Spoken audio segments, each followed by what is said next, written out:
We shall now discuss about the exchange of gases.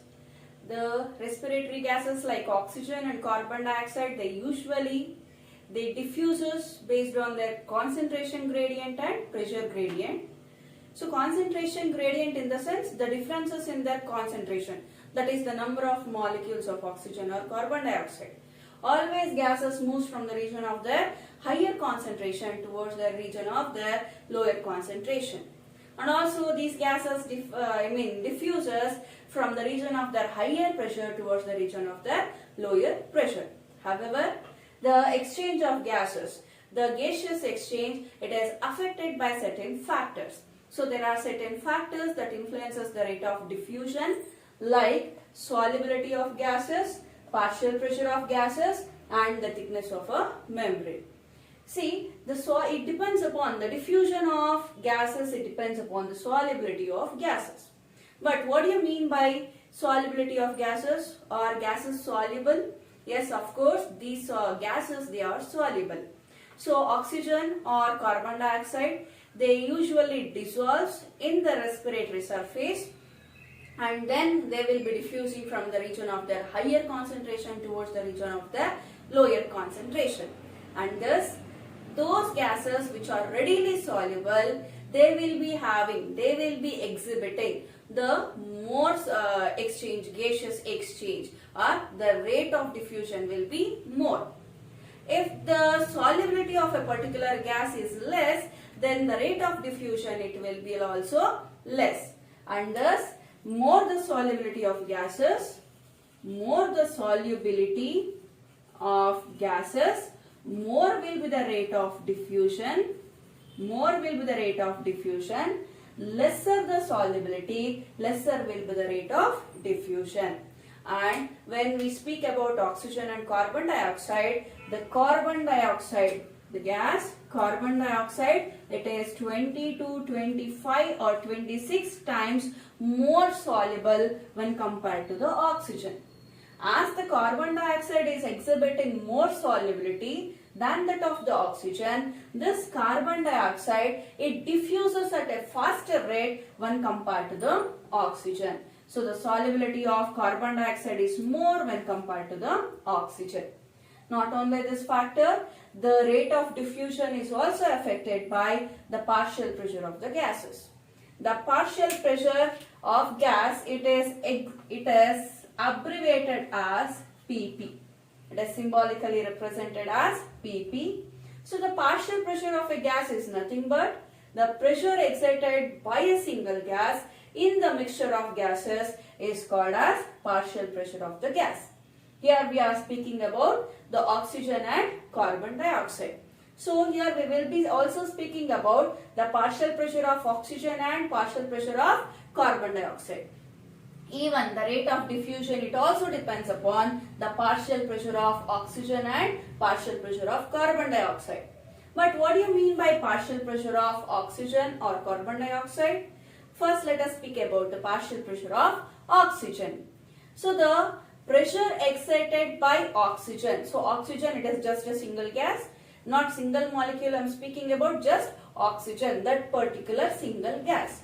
So the pressure exerted by oxygen in the mixture of gases is called as partial pressure of oxygen, and it is symbolically represented as PO2. So the pressure exerted by oxygen in the mixture of gases is called as partial pressure of oxygen. And in the same way, the pressure exerted by the carbon dioxide in the mixture of gases is called as partial pressure of carbon dioxide, and it is symbolically represented as PCO2. And thus, exchange of gases, it all depends upon the partial pressure of oxygen and this carbon dioxide. Always gases moves from the region of their higher partial pressure towards the region of their lower partial pressure. And these gases, which gases? Oxygen and carbon dioxide. These gases, they exhibit different partial pressure values in the different environments. So in the different environments, these gases, namely oxygen and carbon dioxide, it will be exerting different partial pressures. See, here I have written a table to make you understand that. Here I have taken the partial pressure of gases. Here I have taken partial pressure of oxygen, and here partial pressure of carbon dioxide in millimeters of mercury. So the partial pressure of oxygen in atmosphere, in the atmospheric air, the partial pressure of oxygen is 159 millimeters of Hg. So what is the partial pressure of oxygen in atmosphere? It is 159 mm Hg.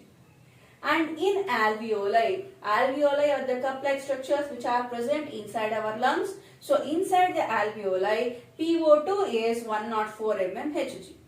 And in the oxygenated blood, it is 95 mm Hg.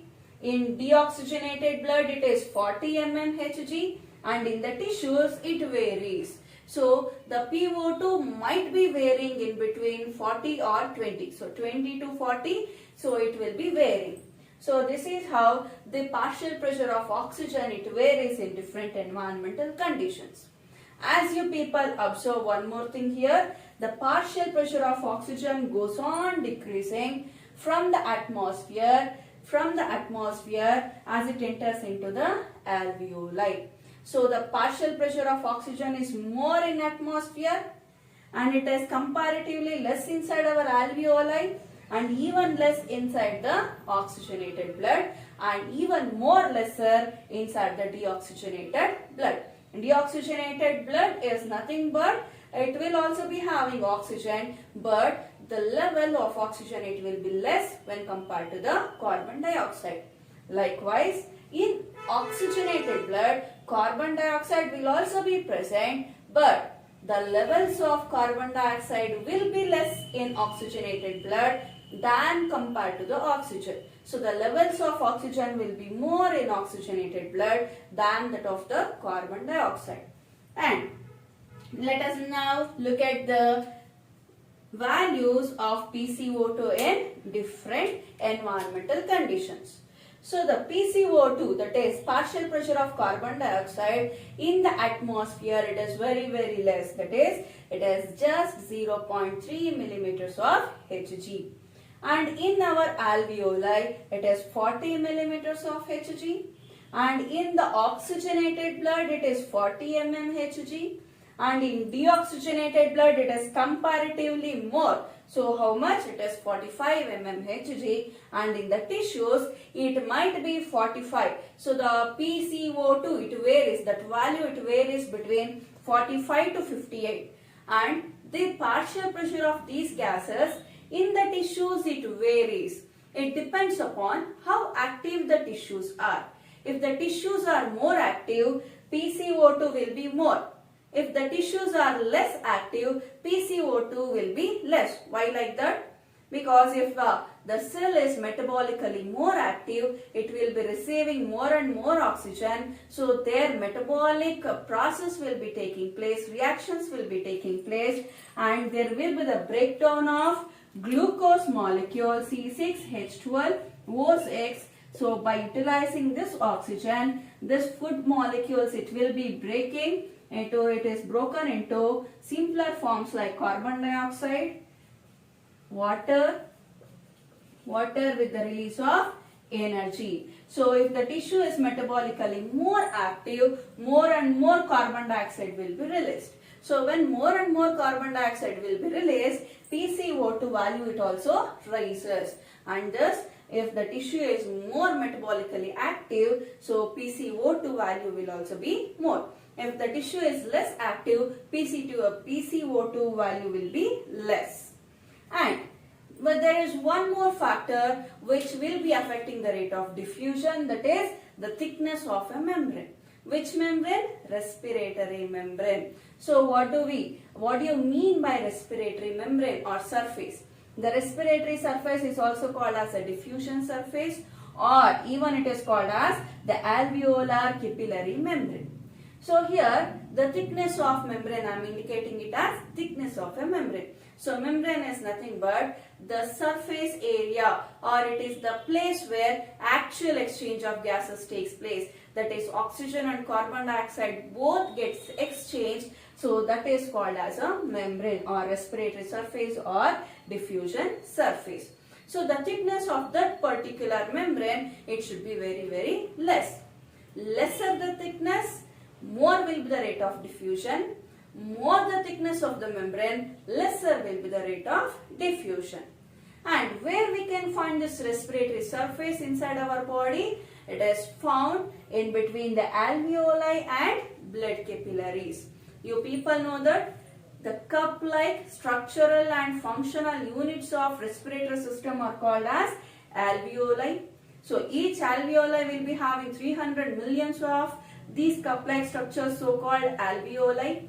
Each and every alveoli, it is surrounded by many number of blood capillaries, and they are in very close contact to each other, so that even in this alveoli, so these alveoli, they are surrounded by the blood capillaries, more and more blood capillaries, and they are in much closer contact with each other.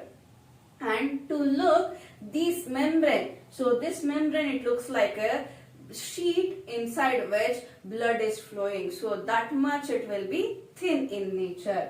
Okay, so here this alveoli, it is made up of a single layer of squamous epithelium, and it is surrounded by the blood capillaries. The inner walls of this blood capillaries, it is made up of endothelial lining, and in between the squamous epithelium of alveoli and endothelial lining of these blood capillaries, there is a basement substance. So squamous epithelium, basement membrane and endothelial lining, these three layers together, it will be forming respiratory surface. Even though respiratory surface is made up of these three layers, it constitutes about only 0.2 millimeters in its thickness. So it is very, very thin, as I told you. This particular respiratory surface, see, this squamous epithelium, this endothelial lining and basement membrane, together it is called as respiratory surface, where actual exchange of gases takes place. So actual exchange of gases takes place here, and thus it is called as the respiratory surface or diffusion surface or alveolar capillary membrane. Lesser the thickness of membrane, more will be the rate of diffusion. More and more gaseous exchange takes place. More the thickness of membrane, lesser will be the rate of diffusion. And thus our respiratory membrane is just 0.2 millimeters in thickness, which is very, very thin in nature.